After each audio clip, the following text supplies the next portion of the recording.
Professore, grazie ancora per l'invito all'Università La Sapienza e al professor Mario Latorre.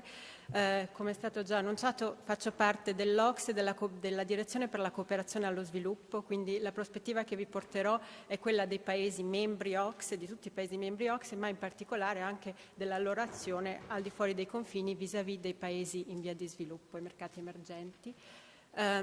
I'm going to continue in English, if you don't mind, because the material is in English and for the esteemed guests from abroad. Why the OECD Development Cooperation Directorate is active in this space, I just wanted to give you some background, though, of course, the previous introductions already have, but the OECD, like all international actors since 2015, since the adoption of the Sustainable Development Goal, and particularly the Addis Ababa Action Agenda, has started to look at development cooperation beyond what is just public support for official development, so public aid, and looking at how these resources, public resources, which are, by the way, decreasing lately despite international commitments, how these resources can act as leverage for reorienting existing investments in developing markets towards the Sustainable Development Goals. And this is what we called blended finance. So back in January 2018, the OECD published a report titled Making Blended Finance Work for the Sustainable Development Goals, which proposed a definition of blended finance. There are other existing ones, but I like to say that the OECD definition is somewhat more ambitious. Why?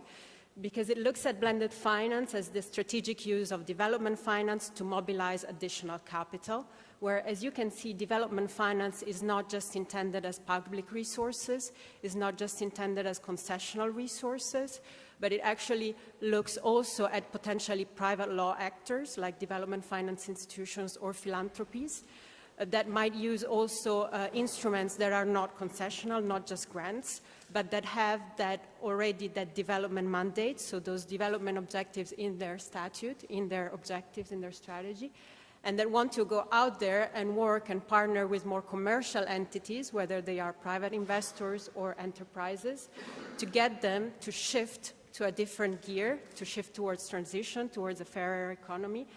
And so this partnership that globally should increase the total assets available to finance the Sustainable Development Goals, obviously.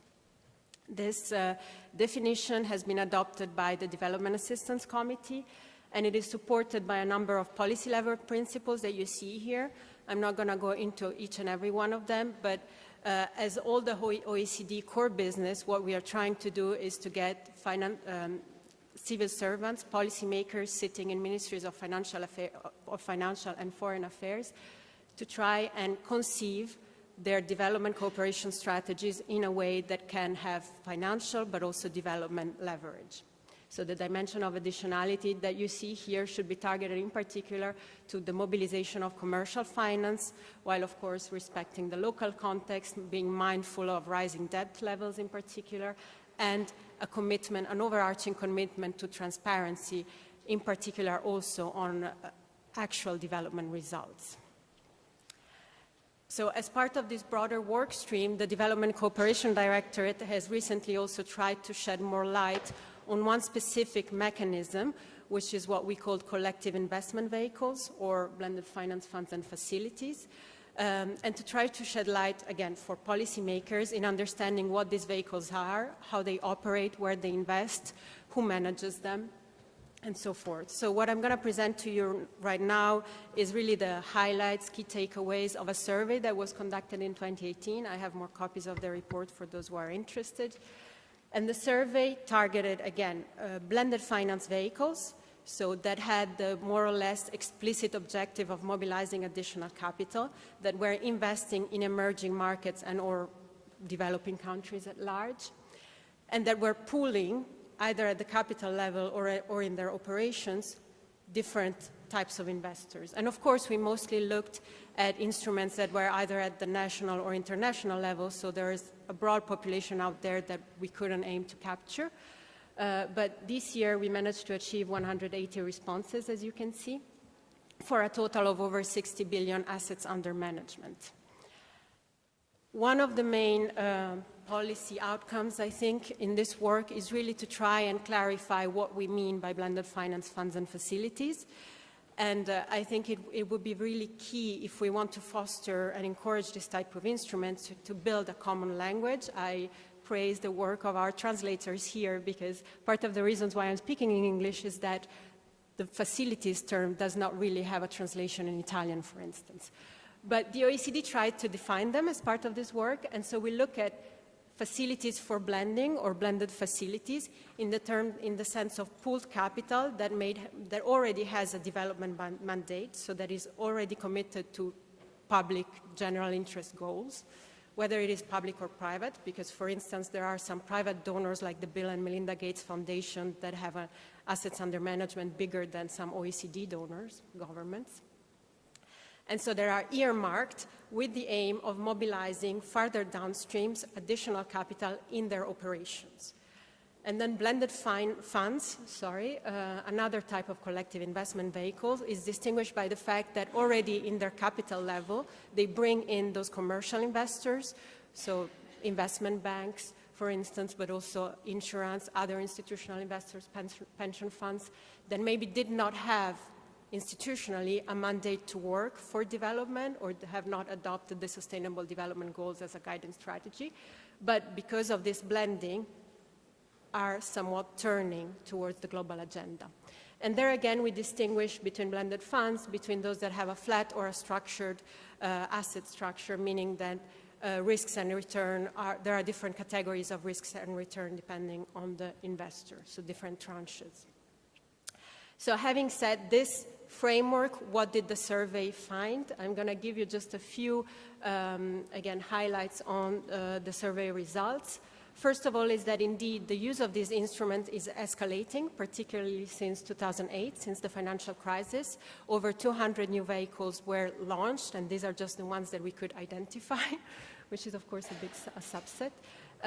So they're increasing exponentially despite the fact, and this is reflects, of course, the consequences of the financial crisis, but being mindful that recently, actually, foreign direct investment levels in developing countries have been decreasing due to the quantitative easing that we've seen, in particularly in Europe. So there is a right balance to find there, and at the same time, it is an environment that is very difficult for policymakers to comprehend and to navigate. What we see is that these vehicles are still mainly publicly driven. So investors, as you see here, are mostly public governments, OECD members, but not only.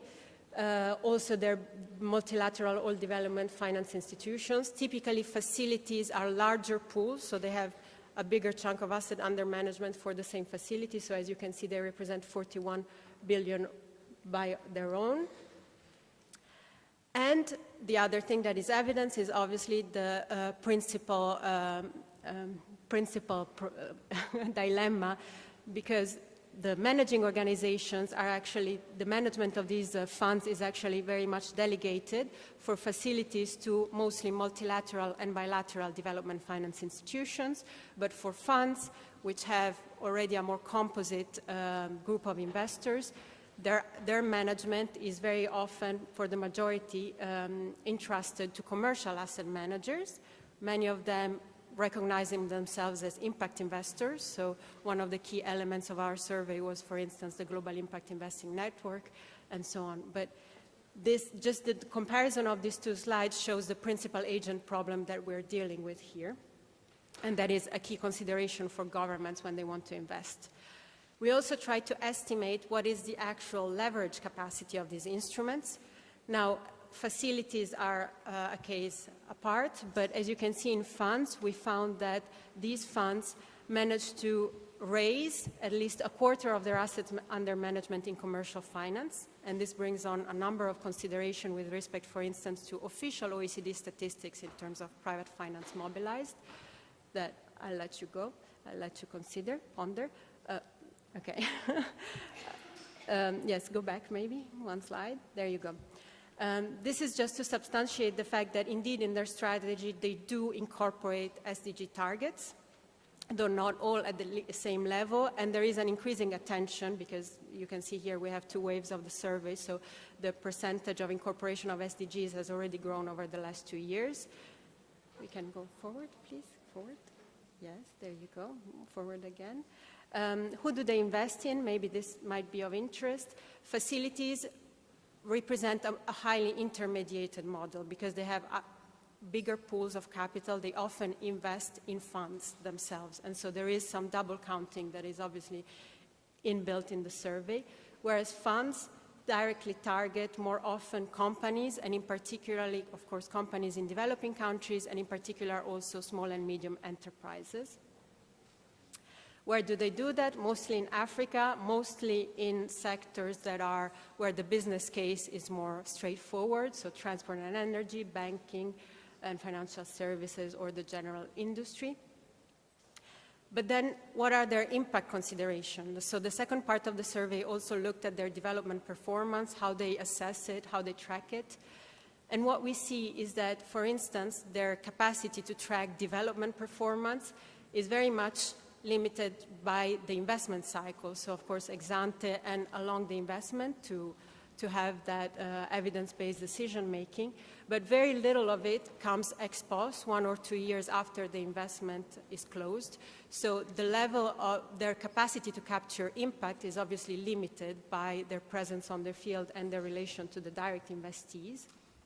And the other thing that is clearly evidenced by the survey is that this development impact information, that is, of course, the main ingredient of the impact reporting that they will publish annually, mainly relies on client declarations, so their company investees or financial partners institutions, and very few of them actually manage to capture the voice of final beneficiaries, which are ultimately the end target, of course, of these investments. So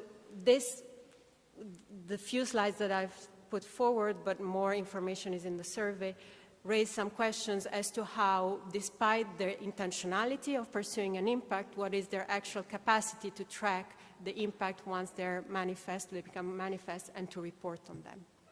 Thank you.